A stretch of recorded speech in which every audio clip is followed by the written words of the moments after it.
to receive commencement from the state. From there, we're going to be doing a phased approach on the build. The build will be around 150,000 square feet of all those elements with that we're going to be working on through with the state. There's a significant amount of red tape, etc., that we work through with the state. Obviously, having a successful cultivation here already is amazing, and we should all be proud of that together, kind of through this community, that we're also going to be bringing a lot of jobs and opportunity for Cuba.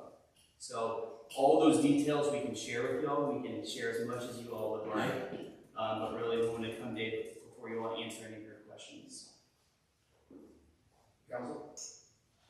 I think I just want to say that my point of contention with the whole thing on giving property to whoever, between you or Brian or whoever, was that it's not an insignificant amount of money required to get the utilities to your site there, and I didn't want the city to have to foot that bill, so it was kind of an exchange that I thought would be good for both of us. We give you the land and your own utilities. And that was part of the original agreement. This is 15 acres of land. That's a lot of land, valuable land. We're happy to assist you with that.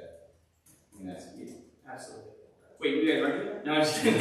No, we're looking just to get the land serviceable and developed. We're looking at probably around $250,000 minimum, just to build that up appropriately.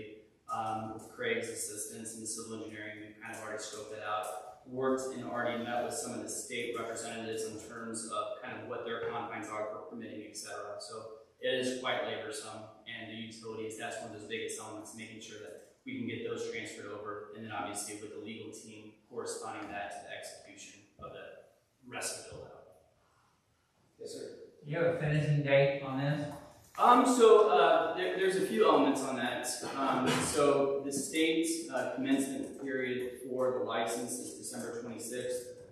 There are multiple, other licenses that Ben or anyone else can weigh in on, but that's, once again, part of our variance request for the temporary builds. Yeah, so our goal is before the end of the year to have at least be in business.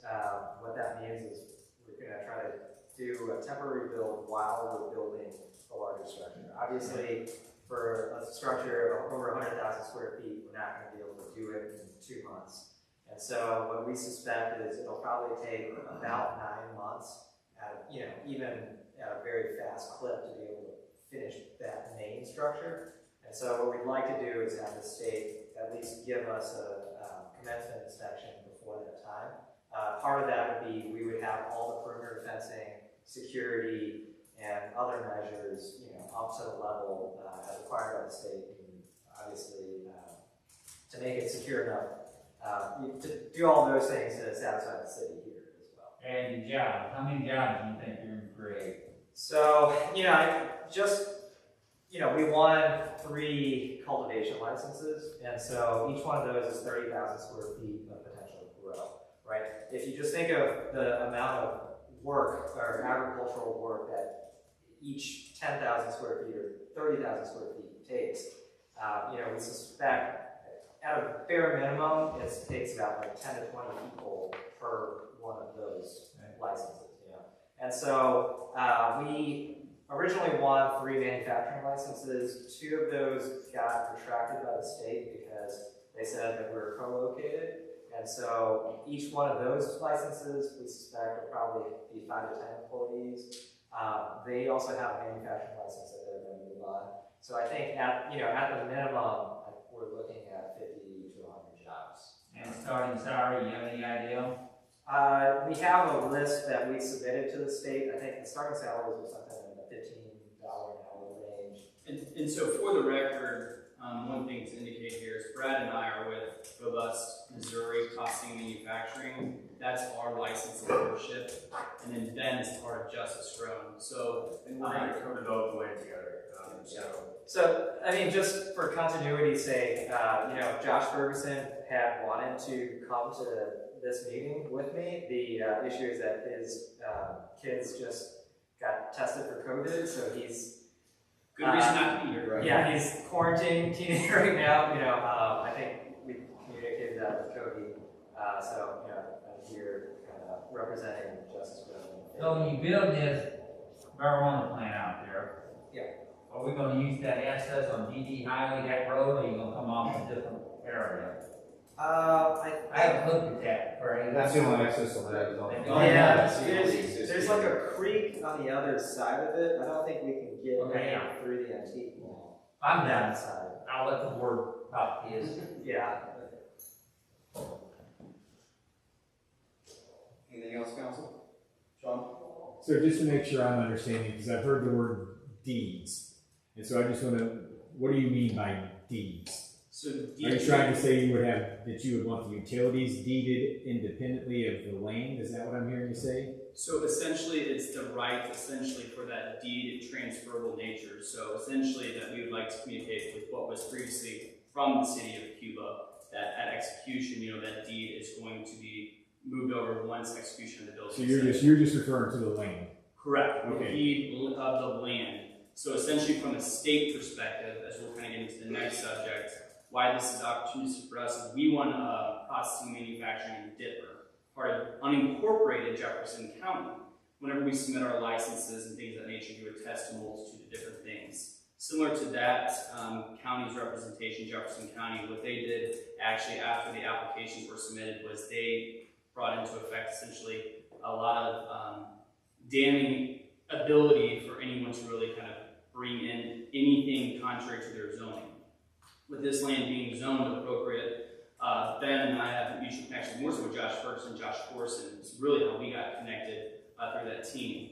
So with us, what we were looking to do was have our licenses located here. Once again, from Ditmer was the next kind of stage of our agenda topic with the council today. Reason for that is continuity.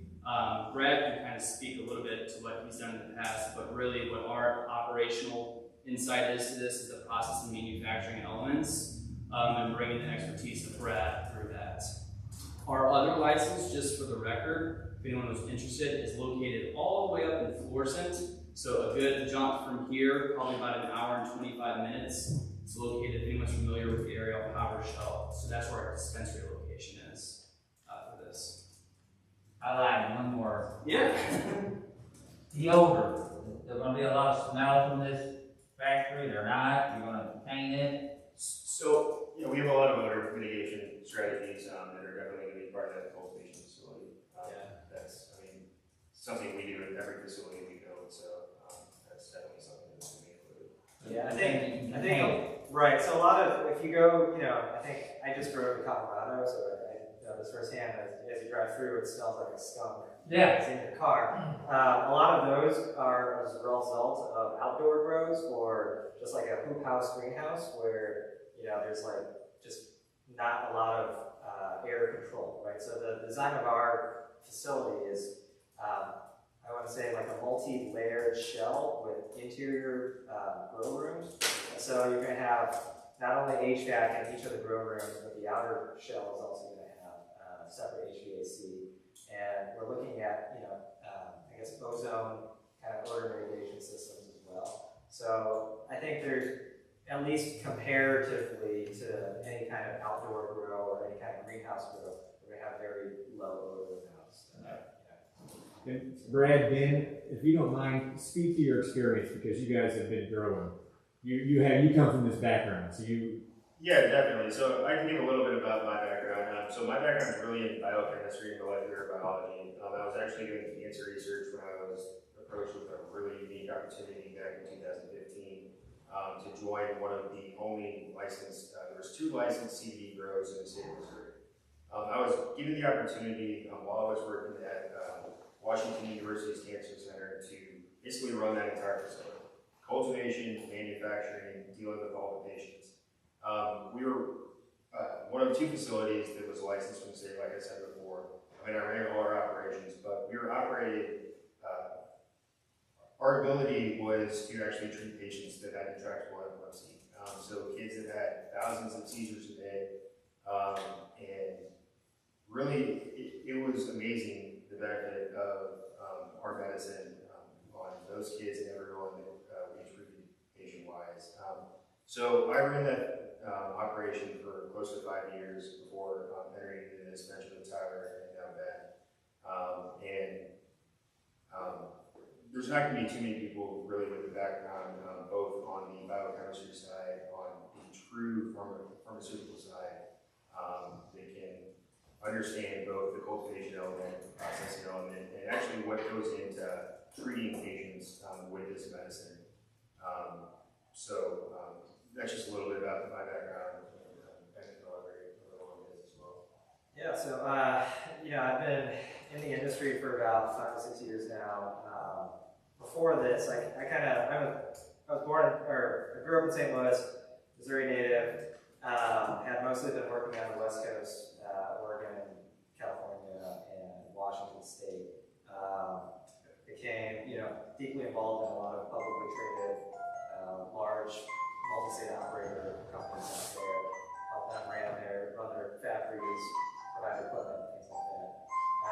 I think if you look at the equipment that we're bringing in, it will be some of the more advanced types of grows that are, available nationwide, right? So we're not going to just throw out a bunch of seeds, stink up the place and just have it kind of grow wild out there.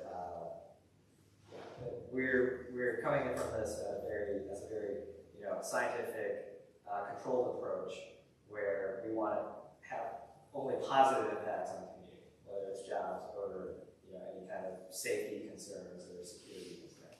And I think Dr. Siebert intentionally left me out because I don't have that cool background.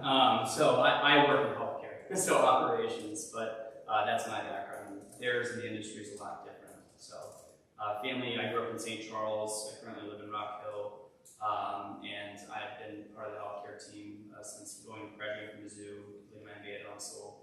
So I've been kind of part of the construction arm since probably about I was 14 years old in the St. Charles area. So this kind of team here is kind of nicely glued together to really have some operational and some longevity and success here. So so part of why I got designated to lead this for Justice Grown is because over on the West Coast, I've put together several facilities for publicly traded cannabis companies that are in excess of $10 million facilities. So this is kind of in our wheelhouse of experience. Yeah, that's some temporary stuff at the beginning. What are the time frame of temporary and permanent? So the temporary, if we put in the order today, right, it takes about 2 months to get the temporary pods and grow buildings out to the site. It also coincidentally takes about 2 to 3 months to get all the utilities and excavation done. So that's our goal of having perimeter fencing, the pods, and all the security in place within about a 2 to 3 month time period. From there, I think on our main building, we're estimating about 6 months to build out the building. So, and please don't hold me to this. No. This is kind of our best case scenario. We're going to try to hope for the best, but our plan is to get about 9 months from now to have that larger 100,000 plus square foot facility built. It might take a little bit longer to get it spec'd out in terms of the equipment, lighting, cultivation, racking, and irrigation systems, security systems in there. But we hope that 9 months from now we would have that larger facility up and finished. And to last point of Ben, that time frame from the utilities was originally given to us whenever Craig and I had spoken. However, Rick Rolfing with BFA Incorporated, those gentlemen think that because the sewer lateral line, so if anyone wants to learn some more about that, essentially with the kind of the 8-inch feet that we're going to be having is less than 1,000 feet from the desired property, we're respecting that out. We think we might be able to do that in less than the 30 days because we're going to have NDMSA, etc., and the state come in to try to look at that if it's over 1,000 feet. Since we're looking at around 750, I think that our time frame should hopefully be expedited up. I'm kind of the pusher on that regard to try to get us way before that time frame. But if there are any permitting or any state needs that needs to be adhered to, obviously we're going to do that. But I think with the team that we have constructed and the team here, we'll be able to really kind of bridge the areas that we have. So you're going to discharge into our sewer, right? discharge the water into the sewer lines? So essentially how that's going to be, it'd be new water line, being an extension off the water, and the sewer will have to be running into that as well. But I was wondering about the chemical, if you're gonna run this through our sewer line. So the chemical elements is very negligible if you want to get into a cultivation realm, but typically there's not much. We have to go above and beyond from the ordinances, the municipality's perspective, on anything that's approved. So anything that were to be tested or going into those things chemically, there would have to be a lot more T's and I's crossed in that realm, but that should not be an issue or something that we're training on. Yeah, this is not something where we're just haphazardly irrigating the plants out and just pumping fertilizer all over and having that be runoff. It's very, yeah. So the way that our grow methodology is done, and I think Brad can speak more to it, is that everything is very controlled. There should be almost, if we're doing it right, there should be almost no I guess wastewater that's coming out. The sewer needs is based off of the runoff from the actual building. So whenever so whenever you start figuring out the dynamics of the square footage of that building, and obviously the contours, we're going to be building up some egress retaining walls down to stair step that, because the land is very much, if anyone's ever been out there, I mean, you're talking almost a 20-degree angle down sloping to the northwestern portion of the land. So with that, it's really just controlling a lot of that rain funneling, not necessarily from the building and anything that's being done from that. It's more so the rainwater. See that garage where you got the runoff contaminating the ground, you know what I'm saying? Yeah, that would be a great concern, but luckily we don't have to worry about that. No, we're not. I'm done. All good, that's I'd fine. be more worried about the bathroom of the employees. Excellent questions. What are some other things that we can help shed some light on, or any concerns or questions? What exactly do you need from us for the state? Anything at this point in time besides what Lance will work with your attorneys on as far as the land agreements? Are you needing any other signature So letters? from that element, we'll get our legal teams kind of paired up, and Lance is okay, perfect. So we'll be in correspondence hopefully after this. Really what that is, once again, is the kind of the deed transfer into the Cuba Revitalization Project LLC, and then that's going to be the essential movement forward for us to then categorically put in all of our costs, have our agreements with all the civil and all those other components that we're going to be intangibly working with.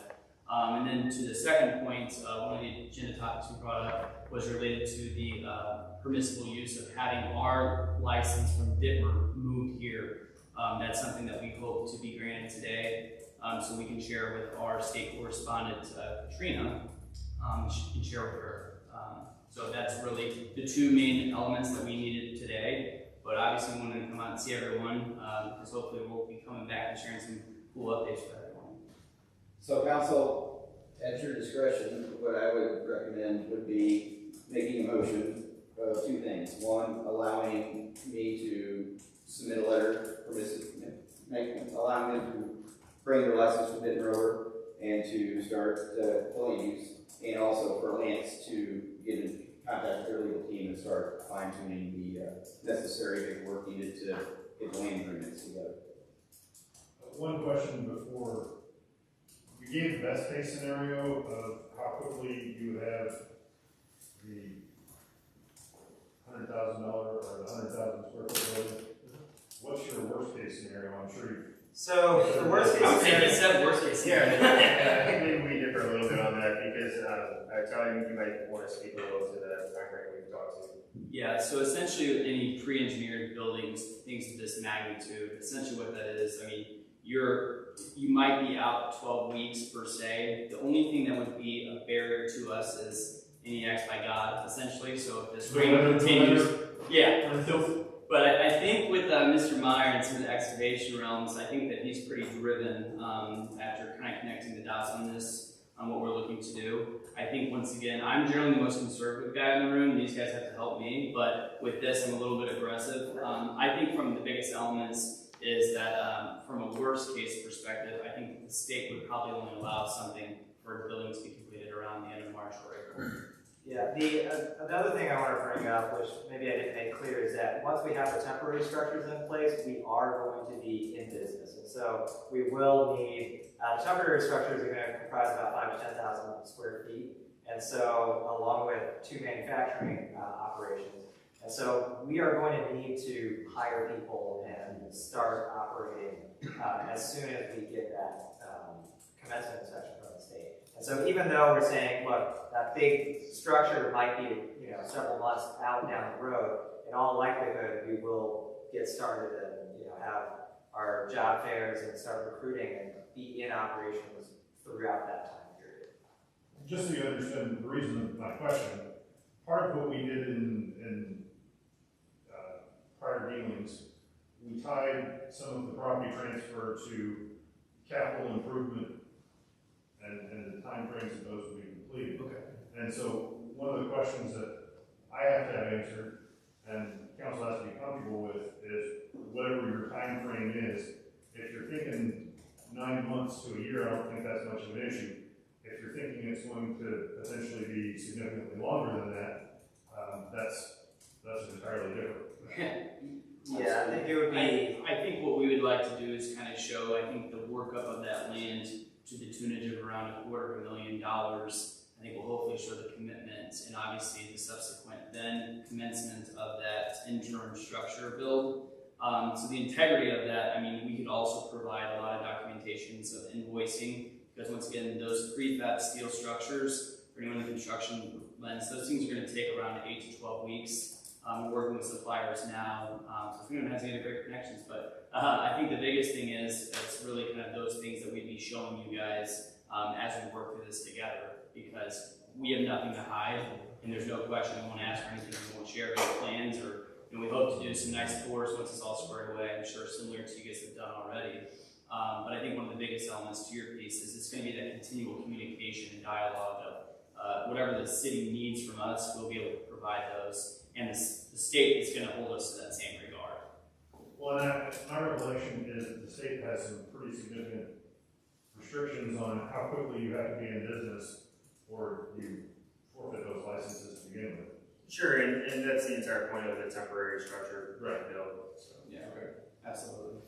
Yeah, there's a lot of variance requests that people go through, or change locations per se. Sure. So a lot of those things, I think that they're essentially, since this is new to them, they're also building the plane as it takes off. So I think it's one of those things that's a learning curve for everyone.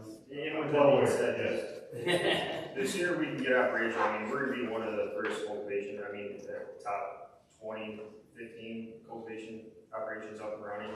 We know most of the other cultivation operators in the state. So the sooner we can get that temporary build going, we're going to be in a very good position, just in terms of the order of being operational.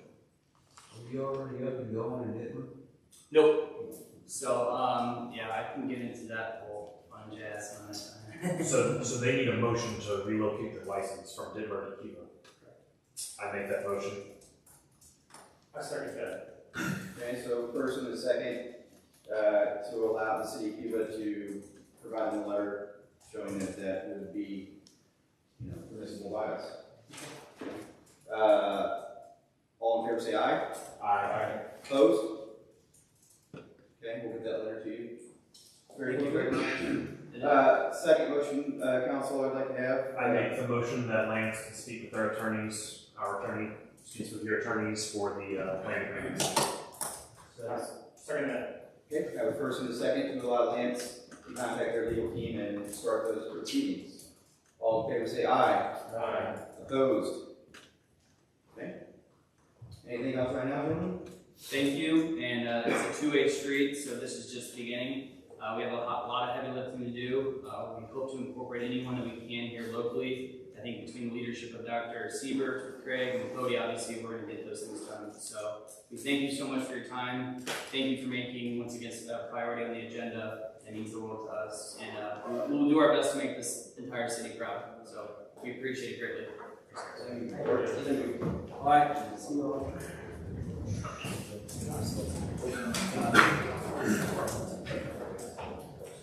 Good luck.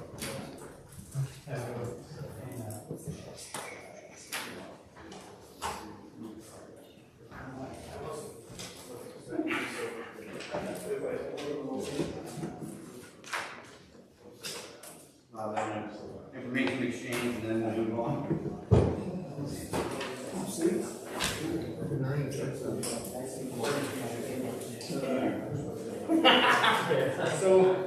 Get used to it.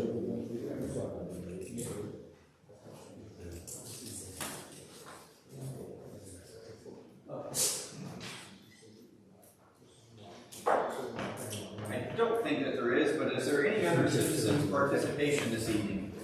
I think that's a no. All right, moving on. Emergency preparedness director report, Rodney. I double checked with Nextdoor about the social media. It is free. Okay. So if it's all right with you guys, tomorrow I'll start the paperwork, and I should know tomorrow or either Thursday or so I can get that going pretty quickly. Okay. So. Thanks. We need a motion to let Rodney do something for free. I don't believe so. Okay. Let Cool. us know. All right. Well, thanks. Anything else?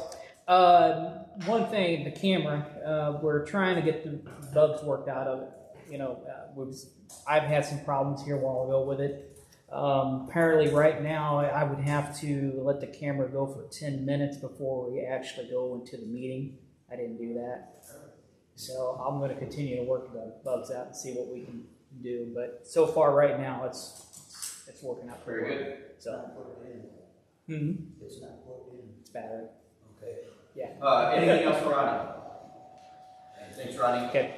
Public Works Director, Craig, what you have? Alright, first thing I got here, Miss Missy Lottie contacted me today. The old incinerator over there, we used to use, we haven't used for years, police don't, doesn't usually do that, chat with that. She wants to get rid of that thing so she clears the storage space up. It's junk. I was gonna say, probably not anything anybody wants to buy from us, huh? Would it have a salad value, Jeff? You don't want to buy. I did. Any takers for an incinerator? Anybody need one at home? No? I'd say looking to get rid of it. As long as the chief's okay with that. Yes, Scrap it. Scrap it. Scrap it. There you go. So we're gonna make a motion on that? Can they just get rid of something old that they don't need anymore without a motion? And you're not selling it. Right. so- There you go. Get rid of it. Is scrapping it, selling it? No, it's just disposable property. Okay. No objection there. Okay. The next thing I got here, this is a item back on Barnett Park here. This has been going on for a long time. We got it surveyed, we finally got all the property lines pushed out there. And I'm asking permission to get bids to put fence on, which I haven't bid to earlier. I'm trying to get the ball as soon as possible. We need a fence around this property where the fence is missing. I know me and Chris chatted, it's not a budget item. But it's finally surveyed, we know where to put just a five string fence is what it's going to be. Motion to go, let him go get bids and fence it. You're wanting to motion to go get bids? He's got it. I actually Already got got bids, bids. yes. Motion to hear bids. This has been on for 8 or 9 months. I made sure the guys had fresh bids, so Okay. is what I got here. So this is the perimeter of the entire.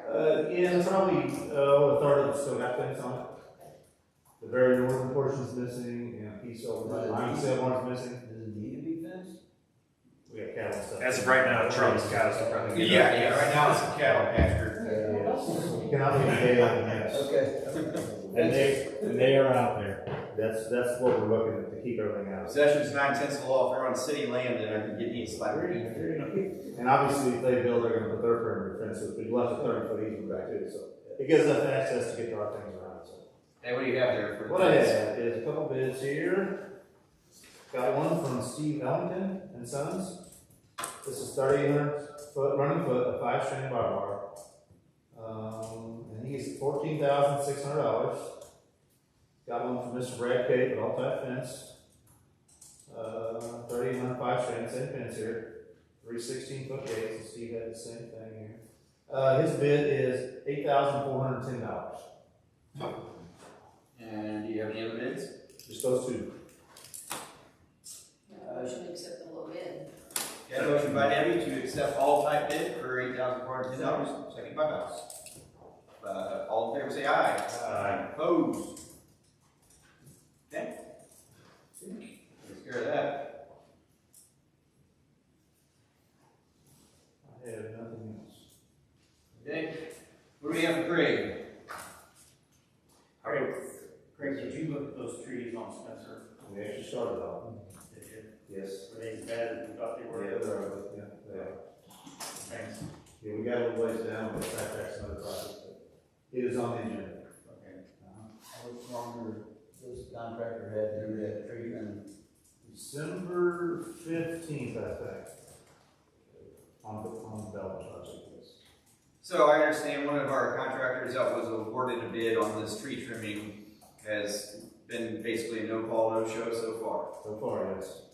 We need to try to figure out if this work's gonna get completed. If not, we need to award it to somebody else before the snow and the ice start taking out power lines. Totally agree with you. How many times have you tried to contact them? I tried last week and Bobby tried this week, no response to that. Is it the Land same? council, I don't know what you recommend here. I mean, Is it the same contractor that did this to us before? on the So, I same, mean, on the same line? he still has a timeline that he has time to get it done. We're just kind of getting a little antsy because so far, again, it's been nothing. I would say send him a letter that says that we don't hear a response from you within X number of days. Based on our prior experience with you, we're going to consider this an abandoned contract and rebid it out. Perfect. So certified letter, giving them, 10 days to contact us and go from there. Yes. And I still think that And if you won't sign for the registered letter? That's the same as, Yes. So if this fails, we have to bid that now, if you go to second round. if we have to rebid that, he should not be allowed to bid on it again. yeah. Definitely have to have that I conversation. just think you need to put them on a list of people that have abandoned contracts. They can submit bids, you just don't consider them, because you're never obligated to take the low bid, you're always allowed to consider the best bid. Understood. So rather than try to tell him he's not allowed to do something, which leads to a fight, and just, he doesn't get to bid, ever. That's good to know. We will get a certified letter out this week on that. Anything else, Craig? Hey Craig, Yes, sir. me and you and Kevin went over and talked to Mrs. Leo about that door. Has anybody brought anything else on that situation? The store here, Hopefully. next door? Yeah. No, that's a project. Look at it or anything? It's a remedy project we're going to get on this. Do you want to go ahead and drop the door down? Is that what you guys thought? Now, we talked about, taking it off. Or what you guys want to just leave the whole thing off? That'd be up to council there. I'm not gonna make that call. She says something about it's a fire, that they can't get out if there's a fire where they in the basement trying to get out. So that was talking about. On the museum. Museum door. On the Basement door. To the basement. And along those lines, are you still contemplating the other things that need to be done there as far as filling the holes? And You're talking about the one going down the steps? Wasn't they the ones who, years ago, that have said about that and made us put that door there? I'm not sure why the door got Because the Before my museum time. people had a cow because kids were playing down in there. That's the story that I was told public works. They didn't want people to have things where they didn't want. That's why it's put up. Yeah. But that's not the story I'm hearing from them, that they had actually not seen the needles and so forth out there. So, two sides of every story, but the bottom line on that one is it safe or is it not safe? Does it meet guidelines, does it not meet guidelines? Yes and no. Is it insurance worthy, is it not insurance worthy? It's easy to get out, so it's easy accessible by every The problem I see the last step is called 734 is about your max step, it's about 15 inches. So that's the only thing I see by code, it's not on the supply. So if we took the door out and built a cage over the stairs and put a door at the top of the stairs? That's kind of how it's done now. Basically, they put a storm cellar door, that's what they've done. No, I'm talking about where you come up with. It's leaning on it, right? Mhm. The door you open at That's a an angle. angle, yeah. Or if you built a cage and put the door up there. An actual vertical Main main door, door. yeah. Door to walk down the stairs. Yeah, it's on the top of the building, you know. And they want the door out of there. They want the door out, Take the door out. so they can go downstairs. Yeah. If it's serving no purpose, then why keep it unless they're wanting it for potential fire escape? I don't want That's to what take they- that from them. She wants potential fire in case something's down, and they want to be able to get stuff in and out of the basement. It's her concerns on the door. There's gotta be a way we can engineer something safe and proper and that makes everybody happy. I mean, That's it, take it out. They want it out, take it out. well, they want it out, take it out, but then they want it for a fire escape, there's two different things there. Well, there's two doors. Gotcha. There's the actual door that goes in the building, and the one that kind of stops right here. So they want this door here, they just don't want this one that lays like this. So if we take that one out, they can still access it for a fire. Is that, am I saying that correct? Yeah, it's got some whole concrete steps to go down. We have In terms of the just if basement. somebody falls in there or sleeps down there or something like that, is that the purpose for having it covered? I'm thinking that's why I got covered initially, yes. That's what I was thinking, Cody. Does it need to be covered in there? It's super rural. There's pros and I'm not cons. sure that would be different. There's pros and cons both ways. That building's been there a long time, and that door hasn't been, it hasn't been that long ago that that door got put there. I'd say 3 or 4 years ago, it's not that old door. I don't know, I can see it as a safety thing, keep people from falling in or sue the city or whatever. I mean, I don't know what the remedy is here, council, I really don't. But that door's not up to, fire code, is it? With that two before in the middle, we can't get it. Yeah, that's got to be removed. That has to be removed. Yeah, because that's put on so somebody jumps on that and claps, yes. That's got to be removed.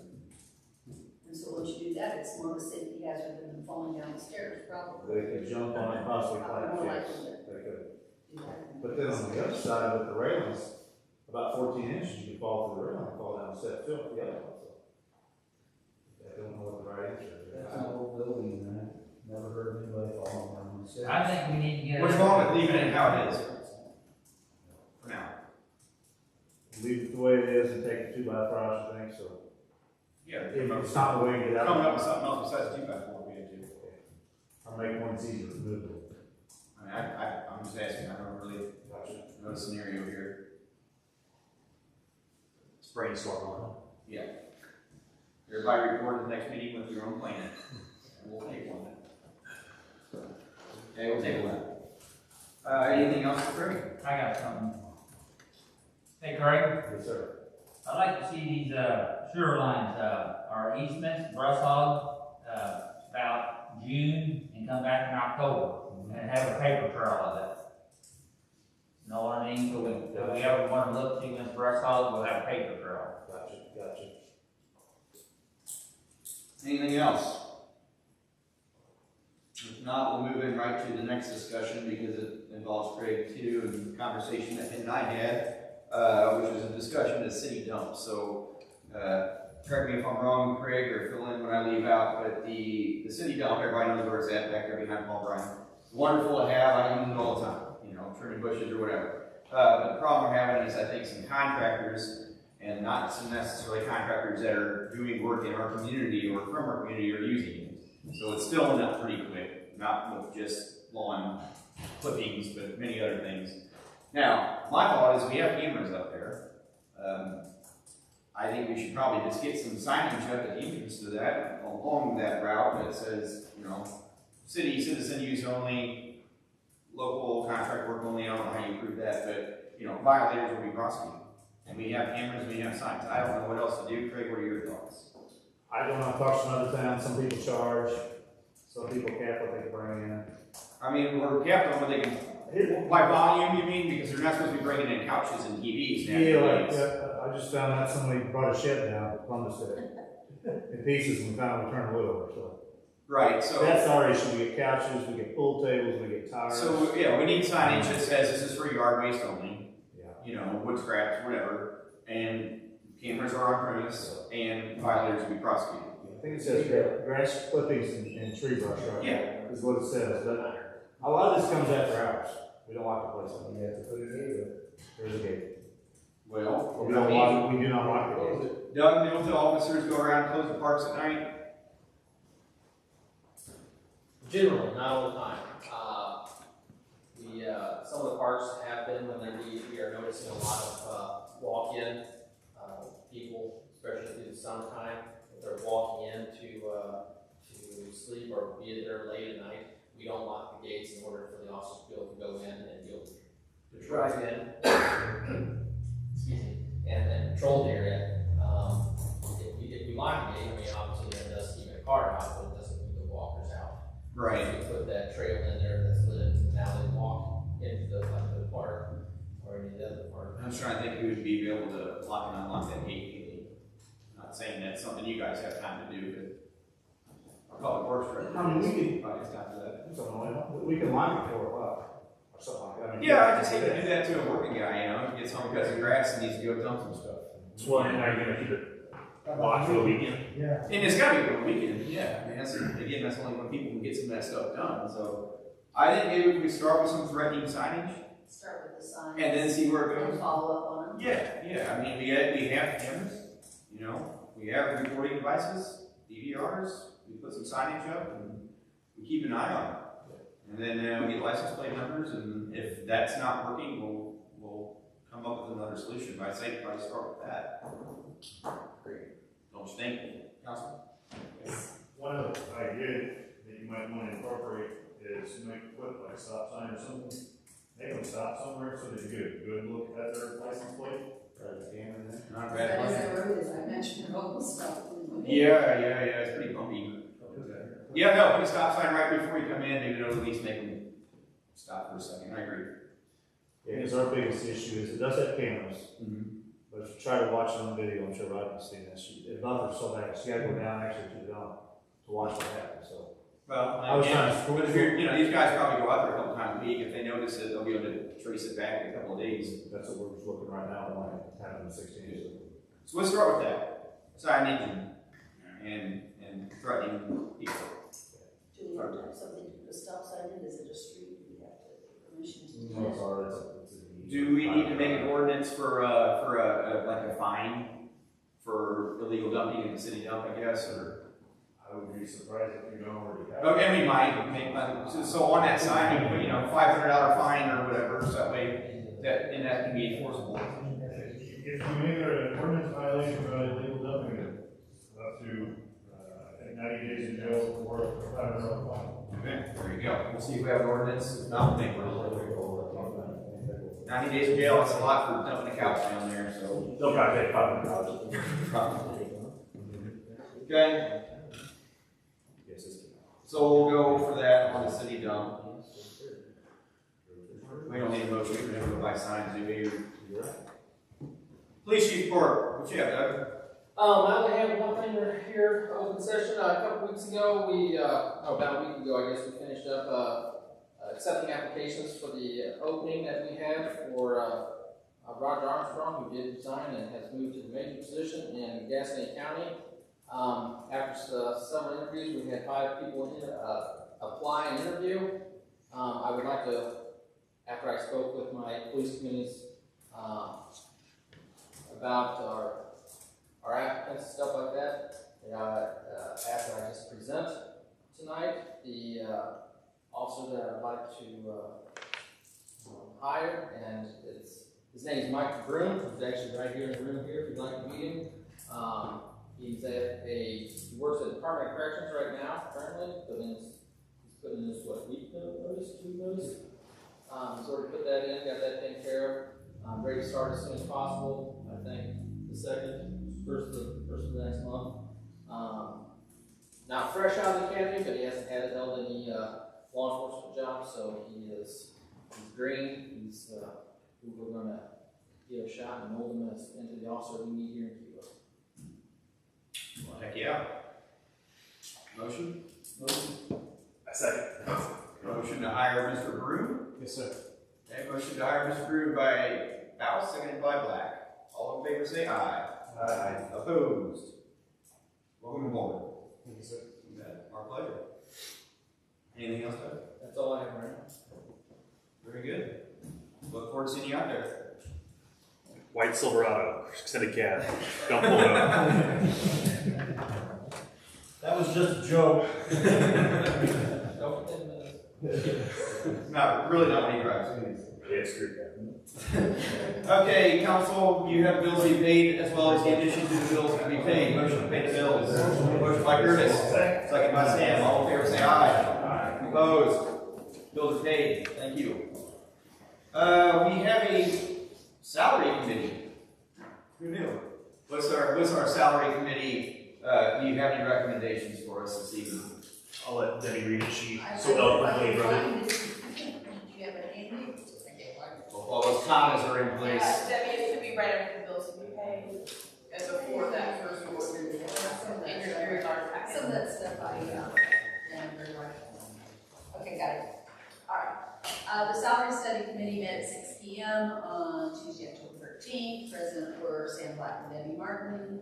Others present, Craig Bass and Lily Sharpenberg. After brief discussion, the committee made a decision recommending that the city council accept the 2019 Austin Peters salary study as presented with the following exceptions. Number one, the salary schedule should reflect a 1.6% increase due to previous action by the city council. And secondly, that we reject the recommendation to declare the city clerk, comptroller, public works director, and police captain as exempt positions. So that's our recommendation. Okay. And I make a motion to accept. Motion by Black to accept the salary committee recommendations. Second by Warren. Any discussion? Yes. Yes, sir. We're exempting them from overtime? No, we're allowing them to exempting keep not overtime. from, the exemption is, if you meet certain guidelines as an employee, the employer can exempt you, which means we do not pay overtime to those people. And that's what they recommended that we do. Okay. But we're not doing We're this. saying Okay. that we're, Because I think if you work, you should get paid for it. Yeah, no. Then I don't have no discussion. Anything else? Yeah, I got some on, the AJ situation. Will he get some kind of raise once he becomes supervisor after he's already, cause he's already got one raise, I think, about $5,000 a while back for being supervisor. Will he be able to get another raise once he's established? Kurt, let me stop here a minute. We don't know who's gonna get the supervisor position right now. Okay? If I'm correct. Yeah, I mean, as of now, I mean, it's nothing that's even posted. But if the, the hiring committee or whomever, the water committee, sewer committee decides that they want to post that sewer position, then it'll be over the internal and external candidates and the due diligence will be done. And then salaries would be negotiated at that time based upon the salary schedule and things like that. So it would be a conversation for another time, but the 1.6% increase across the board will be in effect, or will be reflected by this being approved. So if that answers your question. Yeah. Okay, all right, we have a first and a second to approve the salary study with those amendments. All in favor say aye. Aye. Opposed? Okay. Taken care of, thank you. Here we go. We have 12 bills to read, but Lance is in kind, and the first three, 64, 65, 66, those are the only two we're going to do a first and a second reading on. The other ones we are going to just do a first reading and then postpone the second readings to the next meeting. I like it. Any objection to that? I don't buy you agree. Okay. Can we have a motion to read bill number 1964? Motion. Motion by Jeff. Second. Second by Sam. All in favor say aye. Aye. Opposed? First reading. An ordinance authorizing the mayor of the city of Peter, Missouri, on behalf of Sun City, to enter into an agreement with Integra Pools LLC, doing business as Creek Pools and Aquatics for construction of a new splash pool. Okay, first reading of bill number 1964. Motion to approve. Motion. Motion by Sam, second by Jeff. Full council, please. Cody, I have some discussion about Please. this. And it's not a big deal. Page 6 of this contract, item 5.3, says the contractor shall achieve substantial completion of the work by April 30th, 2020. I believe that probably needs to be changed. Probably should be at 2021. And then obviously there are some points in there that are blanks as far as dates are concerned. Yeah, it was sent to me in a PDF, Craig, I don't know if you have it. And the Rats Memorial Park in Red Bud, Illinois, I'm not sure what that's all about I either. don't know. So page 1. I was told that was a sample contract. Okay. See, before I sign the ordinance, we'll make sure those are fixed. Okay. That's why those were left out. I just forwarded what I was given. I didn't type it, I just wanted to know. He sends two sample ones to pick, and I think they chose the one they felt was best, so. Okay, So I would say, the official wording will be different when we Yeah. get it done. alright, so here's what proper Do information. we have to put a splash bar in there? Yeah, I know. I've been there. Thanks, Thanks, guys. I was there too. Okay, poll council, please. Ready? Yes. Copley? Yes. Martin? Yes. Bowles? Yes. Black? Yes. Holt? Yes. Okay, will be shown first reading, bill number 1964 passes 6-0. Motion for second reading. Motion by Jeff, second by Sam. All in favor say aye. Aye. Opposed? Second reading. An ordinance authorizing the mayor of the city of Cuba, Missouri, on behalf of said city, to enter into an agreement with Contigra Pools LLC, doing business as Capri Pools and Aquatics for construction of a new splash pool. Okay, you've heard the second reading of bill number 1964. Motion to approve. Motion by Jeff, second by Curtis. Full council, please. Holt? Yes. Black? Yes. Bowles? Yes. Martin? Yes. Copley? Yes. Grady? Yes. Okay, let that be shown that bill number 1964 passes 6-0 on the second reading, and that is now special ordinance number 794. Motion for the first reading of bill number 1965. Motion by Curtis. Second. Second by Sam. All in favor say aye. Aye. Opposed? First reading. An ordinance approving and adopting the 2019 salary study from the Austin Peters Group in May of 2019. Okay, for the first reading, motion to approve. Motion. Motion by Black. Second. Second by Bowles. Full council, please. Grady? Yes. Copley? Yes. Martin? Yes. Bowles? Yes. Black? Yes. Holt? Yes. Okay, let it be shown first reading bill number 1965 passes 6-0. Motion for Tony, yes. since you just adopted the recommendations, Should we wait? I think that kind of changed it because I don't have those exemptions in, Okay. in the ordinance now. If somebody wants to make, Now, I did make those changes within the thing attached, because that was more in my wheelhouse. The other one I didn't, I wasn't That answers my part question. of that conversation. as long as that was in I there. did, if you look through those, I did put the 1.6, and I highlighted as of 7/1/2020, or, I'm sorry, 2020, it was a 1.6 raise, and I also, in the exemption portion, crossed it out, said not applicable, and attached the minutes from the salary study committee with their recommendations. I would suggest that somebody make a motion to amend the title of the ordinance to reflect as in accordance with the recommendations of the salary study committee, just to clarify. Okay. Well, we were just getting ready to pull the council on the second reading. No, we haven't. No, I had to pull on the first reading. Okay. We were getting ready to do that.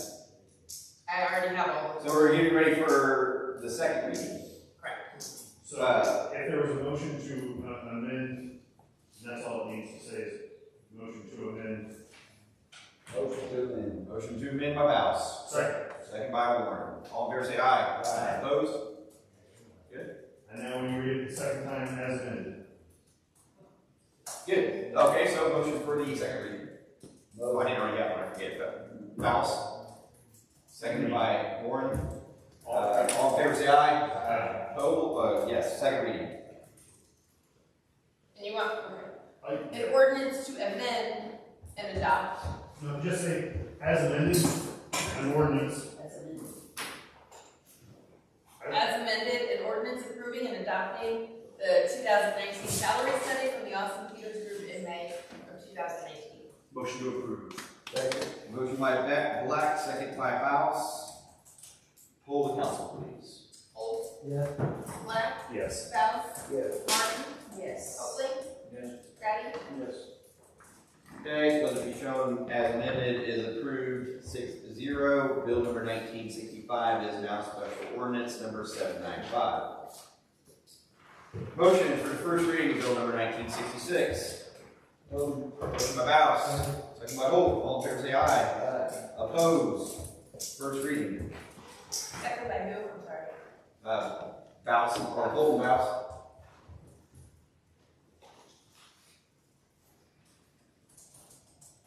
I can't turn pages in. Hold up, sorry.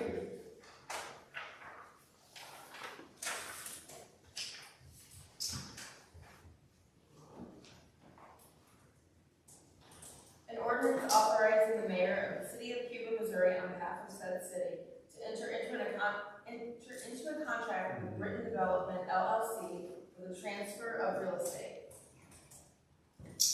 Okay, you've heard the first reading, motion to approve. Motion by Bass. Second by Warren. Hold the council, please.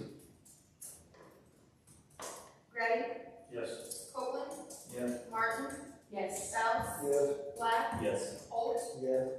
Okay, first reading passes with a vote 6-0. Motion for second reading. Motion. Motion by Warren. Second by Curtis. All in favor say aye. Aye. Opposed? Second reading. An ordinance authorizing the mayor of the city of Cuba, Missouri, on behalf of said city, to enter into a contract with Britain Development LLC for the transfer of real estate. Okay, you've heard the second reading, bill number 1966. Motion to approve. Motion by Warren. Second by Debbie. Hold council, please. Holt? Yes. Black? Yes. Sells? Yes. Martin? Yes. Copeland? Yes. Grady? Okay, let me show second reading bill number 1966 passes with vote 6-0. Now proclaim special ordinance 796. 796. Okay, at this point in time, we will move on and we will have the first readings of 1, 2, 3, 4, 5, 6, 7, 8, 9 more. At this point in time, yes, ma'am. I have a question that pertains to all of those, so when is the appropriate time to ask that? Now. Now, okay. So since those are all code related, I have a question particularly regarding, impact on structures, buildings, whatever that are already in existence as people choose to sell their real estate. How do these codes impact those? Some of the existing building stuff. So it will not So really. if a realtor or a potential buyer says, I want a building inspection, what criteria are we using? As an existing building, we look as like the same as what we look at. And probably if they're gonna get loan, somebody else is going to look at it as a structural way they look at it. Okay. But we have existing buildings looking like those, this is basically new construction stuff, so we built, or they put an addition on. And so my other question then deals with the fact that, I read through those and they were so riveting.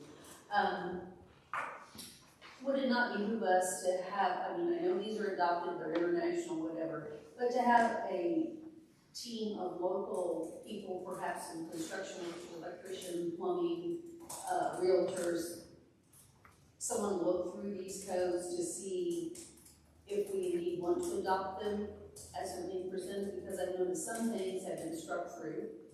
I don't know if that was you or who does that.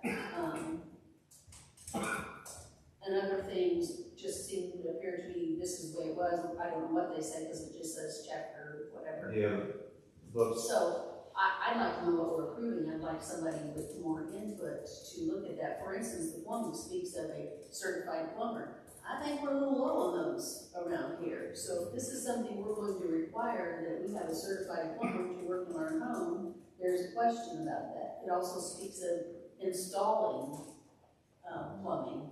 So what is an install? Is that a new install? Is that something replacing your toilet? Who's going to do that? We don't, Cuba doesn't, you have to be a certified plumber to work in Cuba. But this says that, that's why I'm saying we need to look through this. Well, the problem is the book's like 800 pages thick. And these amendments are cookie cutters of what Franklin County saw.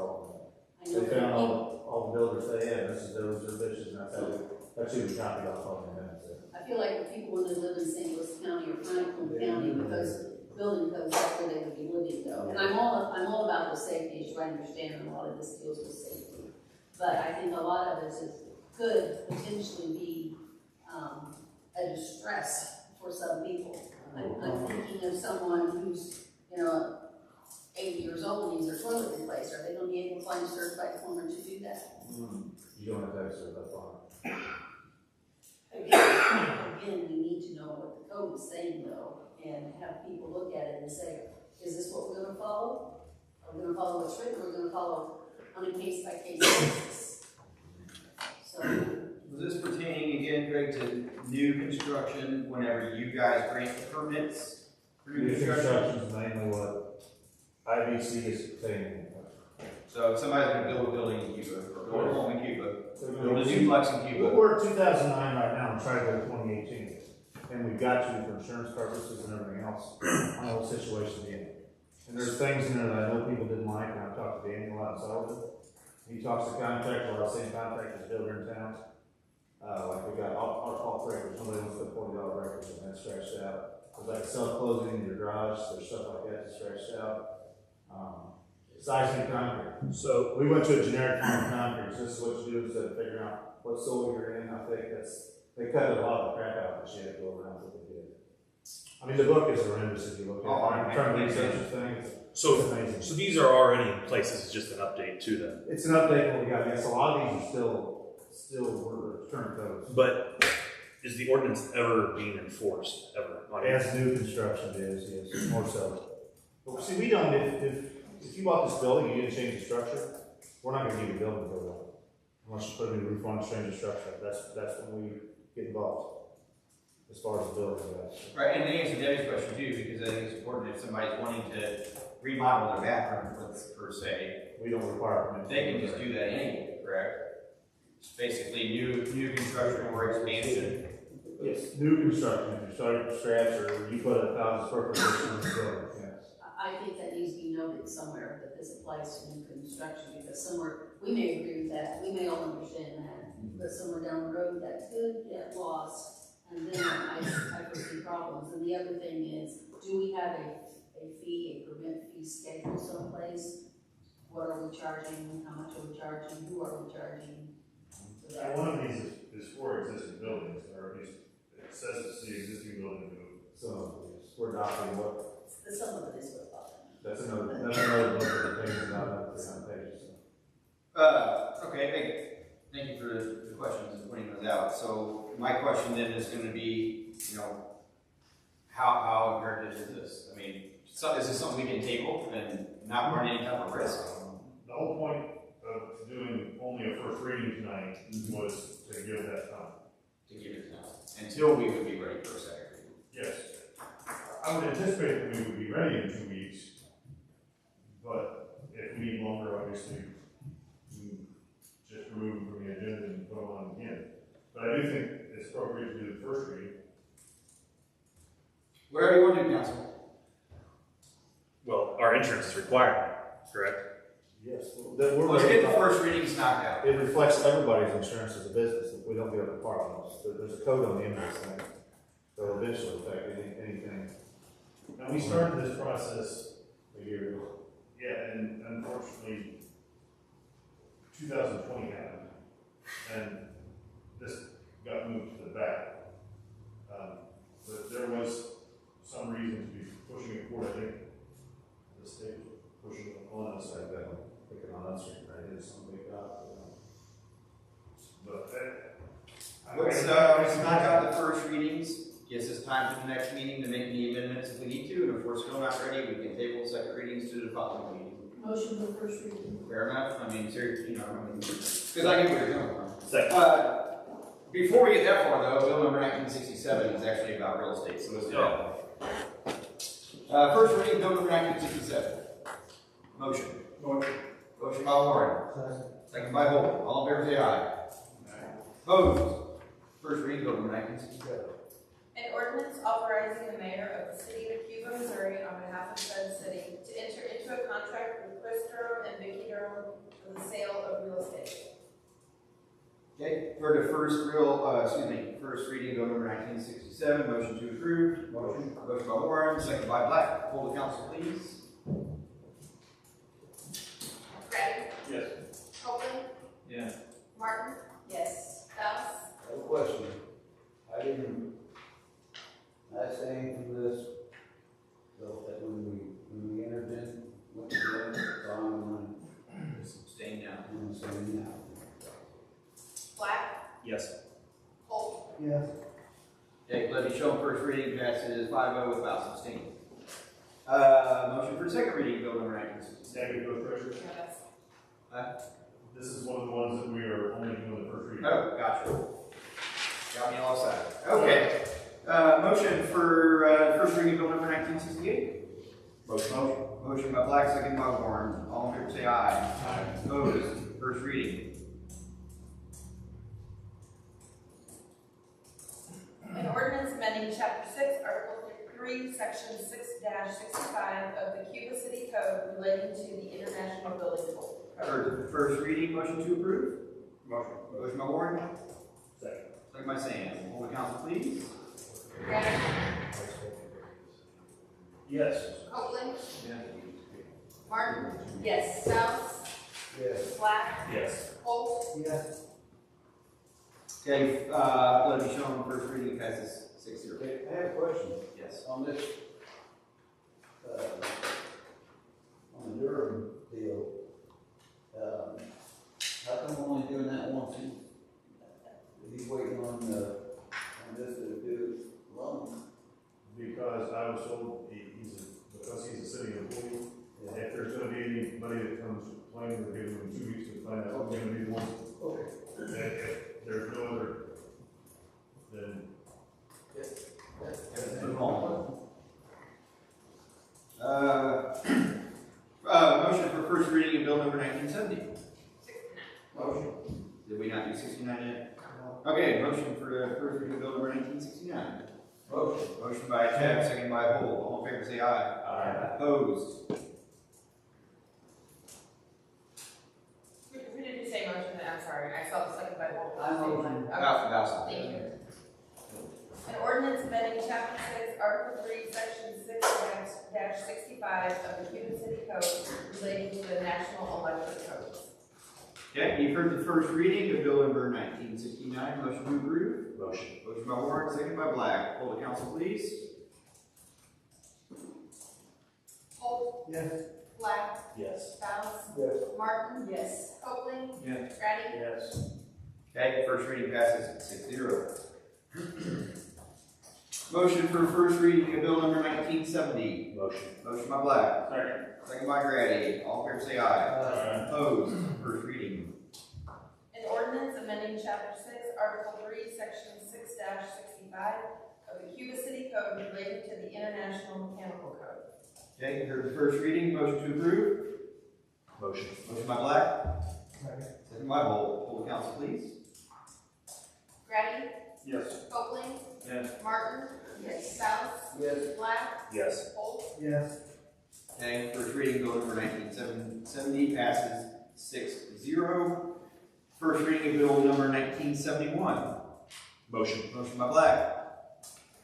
Second. Second by Grady. All in favor say aye. Aye. Opposed? First reading. An ordinance amending chapter 6, article 3, section 6-65 of the Cuba City Code relating to the International Plumbing Code. Okay, you've heard the first reading. Motion to approve. Motion. Motion by Black, second by Holt. Hold the council, please. Holt. Yes. Black. Yes. Stiles. Yes. Martin. Yes. Copeland. Yes. Grady. Okay, let me show first reading of 1971 passes 6-0.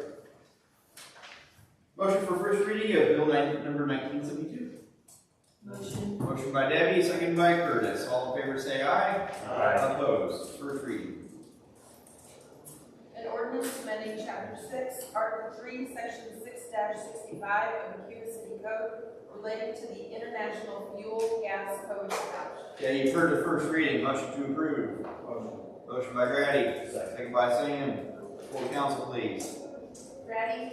Yes. Copeland. Yes. Martin. Yes. Stiles.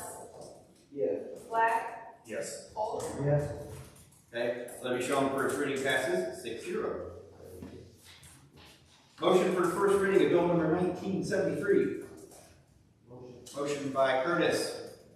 Second. Second by Warren. All in favor say aye. Aye. Opposed? First reading. An ordinance amending chapter 6, article 3, section 6-65 of the Cuba City Code relating to the International Existing Building Codes. Okay, for first reading of number 1973. Motion to approve. Motion by Grady. Second. Second by Baus. Hold the council, please. Holt. Yes. Black. Yes. Stiles. Yes. Martin. Yes. Copeland. Yes. Grady. Yes. Okay, first reading, bill number 1973 passes 6-0. Motion for the first reading, bill number 1974.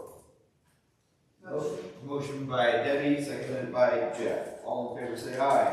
Aye. Opposed? An ordinance amending chapter 6, article 3, section 6-65 of the Cuba City Code relating to the International Residential Code. Okay, you've heard first reading, bill number 1974. Motion to approve. Motion. Motion by Curtis, seconded by Black. All in favor say aye. Aye. Opposed? I think that's a roll call. Are we on 75? That was a motion to approve the first reading, so I think I need to do a roll call. Yep, you do. Grady? Yes. Copley? Yes. Martin? Yes. Spouse? Yes. Black? Yes. Holt? Yes. Okay, let me show them first reading of bill number, was that 74? Yes. 74 passes 6-0. Motion for the first reading of bill number 1975. Motion by Jeff. Second. Second by Sam. All in favor say aye. Aye. Opposed? First reading.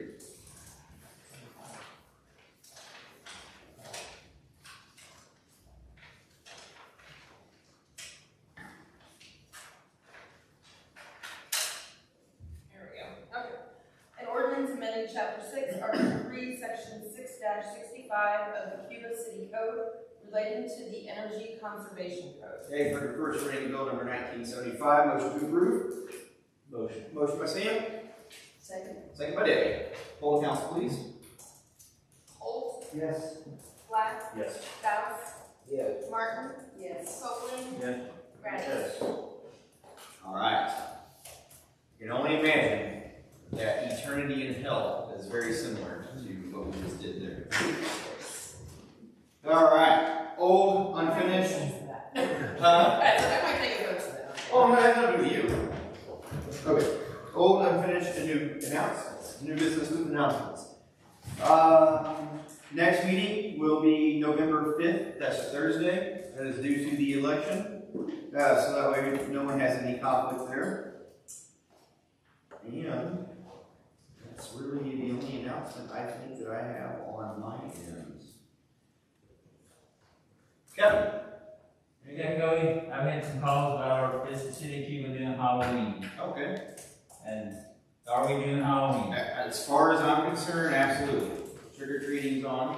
So I don't, if the council has any objection to that, speak now for a vote of peace. But I don't think I have any plans of changing anything with Halloween or trick or treating. I heard the guy from the Cold War Striker from Raleigh this morning said that they're having it because you can't stop Oh, there you go. And everyone can be it. fair That's too. what he said. I think everybody knows, be safe, and if you don't want to do it, turn off your door light, and same as every other year as far as that goes. Wear a mask under your mask, whatever. But yeah, I mean, I'll be heating my house. Okay. Okay. We'll be there. Oh, come on over. Yeah, for sure. For sure. So yes, to answer your question, yeah, absolutely. I think it'll be a big one this year, being on Saturday and with all the COVID and everything. I have nothing else. Warren? No. Miss Debbie? Only one thing, the tourism committee does meet tomorrow, but I'd like to let you be aware that the visitor center has been power washed. It has been stained, the growing things have been removed. I think it cost a total with labor, materials, going over right at $2,061 and some change. So, still looks a little street, it's been grossly neglected over the years. If you get an opportunity to go out there, check it out. Absolutely. We'll do that. Anything else? Jeff?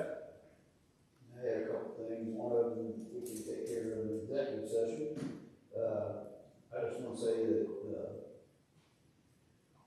Friday night we had a group come through, Route 66 traveling through, over 100 cars, and they stayed in the local motel. And I was invited to join them Saturday,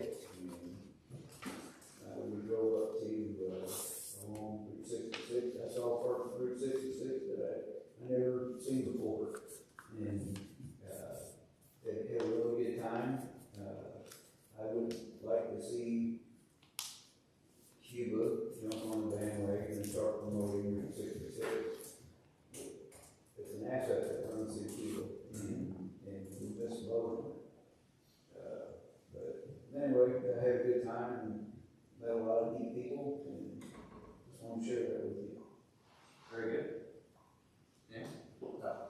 Curtis? No. Chris? Just real quick, and then we'll move on. I do want to add that, yesterday, Sean, Siebert, and I, Dr. Siebert, we were able to, go over to Versatech here in town and meet with, Nick Garden over there, the CEO, and took a tour of the plant and just talked a lot of post-COVID business, and they are doing exceptionally well.